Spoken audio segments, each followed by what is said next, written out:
The following program may contain subject matter and language suitable for mature audiences. Viewer discretion is advised.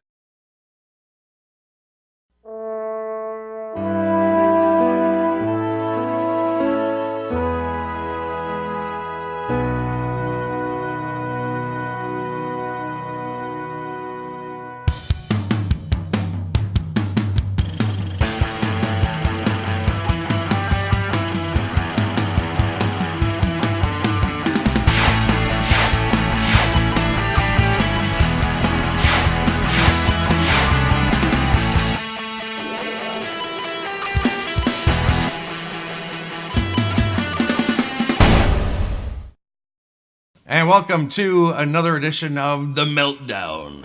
Meltdown. I'm Very Jeff. good. I'm Norm. Wow, that's a change up. I've been practicing that. You've been practicing. Oh, very good, very good. You caught me off guard. Glad you liked it. I did. I loved it. Today's episode, we are focusing on time versus technology. The premise being, when there's more technology, you actually have less time to do other things. By other things, what are we talking about? Well, by less thing. Sorry, Jeff. You see, because there's more technology, Jeff has less time to think about what he's going to say. So I think that was an example of that right there. Well, in one respect, we spend a lot of time on our phones, on our computers, on yeah. our iPads, etc., etc. And there's actually more things to do. There's more things that we think we need to do, and some things we do need to do. But it just makes me think of the movie Magnificent Ambersons. Orson Welles directed it, and Mercury Players. Anyways, in that movie, which was made around 1941, early 40s anyways, and actually takes place in the 1800s. And so this was a quote from back at least in the 1940s, but probably much earlier. The faster we move, the less time we have to do other things. That's right. Yeah. So that certainly applies today. Oh, 100%. Do you think because there are so many applications that we can apply to our jobs, let's say, or our careers, do you think we actually now spend more time on that part of our lives than we ever did before? Yeah, I think so, because it's there. It's easy to access, and so I think more than ever. At least generally speaking, I think that's the case. Yeah, for sure. Yeah. Oh, well, get to work, people. That's what you got to do. All right, now it's time for some fun facts. Oh, those are always fun. They are. Yeah. So today, we've got some facts about technology I think you'll find really interesting. Yeah. How technology has changed our lives today. Number one, technology has killed the greeting card. Remember the greeting card? I certainly do. According to Babbel, we're no longer paying postage to send out birthday cards. E-cards, text, or email has it all covered. And now, in fact, whenever I have a friend who has a birthday, I got these really cool emojis for my iPhone. Right. And they're called Bitmojis, and you can design them to look like you. So you actually have a character. Then you can send all these things like Happy Birthday, Happy New Year, Go to Hell, whatever. And it's a message with you in a text. Oh. And A, it's free. Wow. B, it's instant. So, I certainly am a part of that fact. Yeah. Here's a good one. How we date. Online dating has been around for a while. Many people are using Google to see if their date is a dud.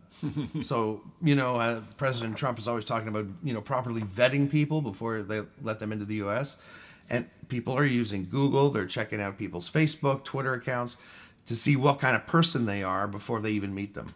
Isn't that something? Yeah. Here's another way technology has changed our lives: how we share. We're no longer using the traditional route of sharing information. Social networks now allow us to share pretty much anything, anywhere, anytime. No reporter, I don't know if you've noticed this, but it's been years and years since you actually hear, so on ABC broke the story. You don't hear that anymore. Because nowadays, it's anyone with a phone that has a camera in it.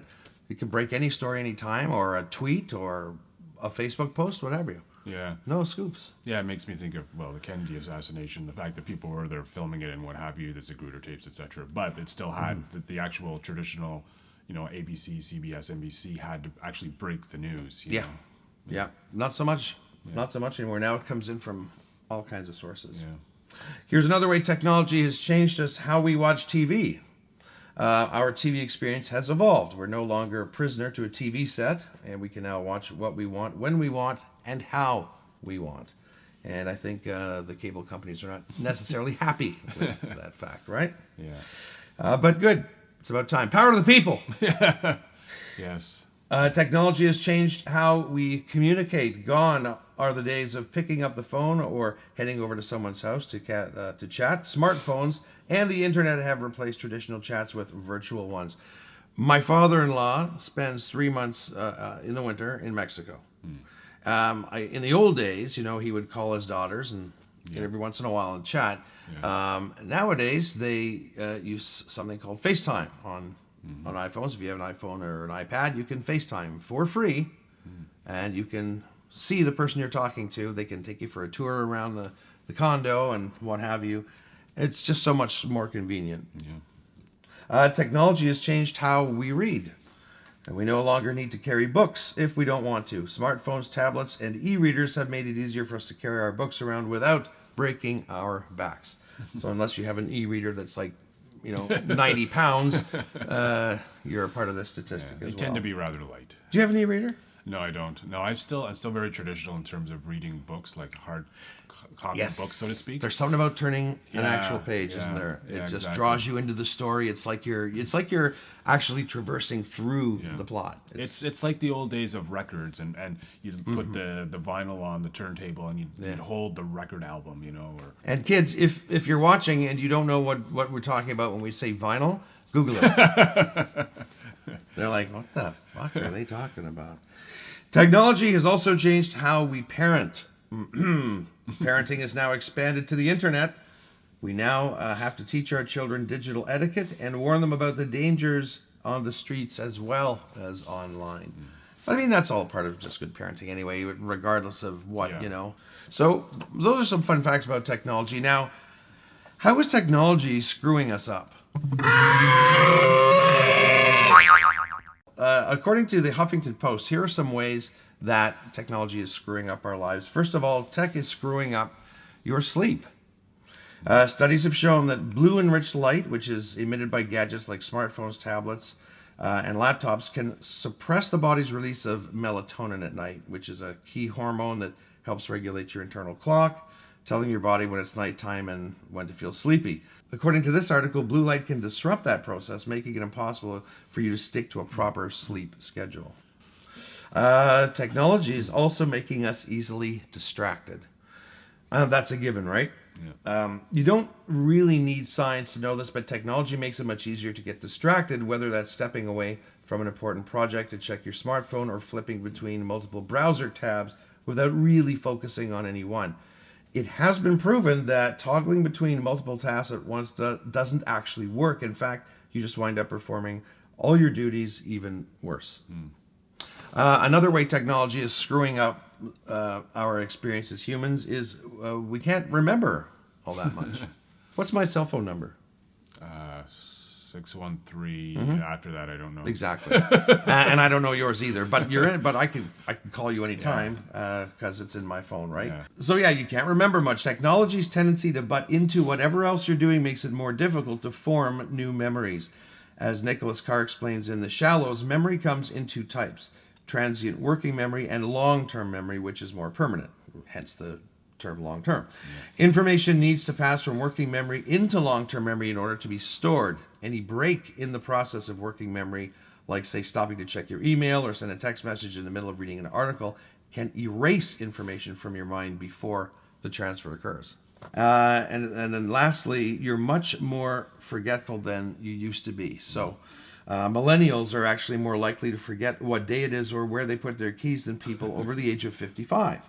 According to a 2013 Trending Machine survey, in a press release for the survey, family and occupational therapist Patricia Gutentag called out technology as one of the main culprits.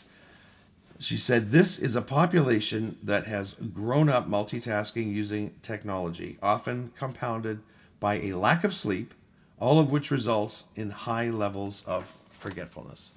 So I mean, we could probably go on. There's probably a million reasons why technology is messing us up, and there's probably a million reasons why it's helping us out. But I guess that maybe the key here is balance, Yeah, exactly. right? Well, it's balance, and as I said earlier, it's how you manage your time. I do generally like to do one thing at a time, and I admit that at times I've got like 3 or 4 windows open on my computer, and I'm trying to do three or four different things at once. But yeah, so I think We all do. yeah. And as proof, folks, as you'll notice, we're sitting here hosting a show, not hosting a show and making coffee and reading the newspaper. We're doing one thing, Yeah. and hopefully we're doing that one thing well. Next week, we are going to be talking about being present, in the face of all this technology. Are we able to do it still? Is it a lost art? Is there such a thing? Well, we'll find out. We'll see you next week. All right. Bye-bye. See ya. Bye.